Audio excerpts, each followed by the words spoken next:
കർത്താവ് വ്യക്തമായിട്ട് പഠിപ്പിച്ചിട്ടുള്ളൊരു സത്യമാണ്. നമ്മൾ എന്ത് പറയുന്നോ അത് നമ്മൾ ആയിത്തീരും.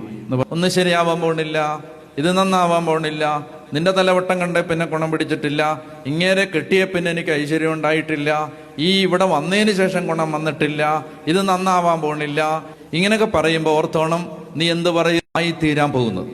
ഇനി നല്ല ജീവിതം ആഗ്രഹിക്കുന്നോ, നല്ല ജീവിതം ആഗ്രഹിക്കുകയും സന്തുഷ്ടമായ ദീർഘായുസ് അഭിലഷിക്കുകയും ചെയ്യുന്നുവോ, എന്ത് ചെയ്യണം? എന്താണ് വഴി?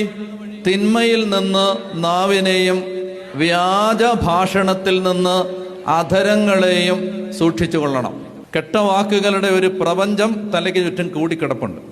നീ ജീവിതം ആഗ്രഹിക്കുന്നുണ്ടെങ്കിൽ, സന്തുഷ്ടമായി ദീർഘായുസ് അഭിലഷിക്കുന്നെങ്കിൽ എന്ത് ചെയ്യണം? തിന്മയിൽ നിന്ന് നിന്റെ നാവിനെയും വ്യാജം പറയുന്നതിൽ നിന്ന് നിന്റെ അധരത്തെയും സൂക്ഷിക്കണം. ഹല്ലേലൂയ.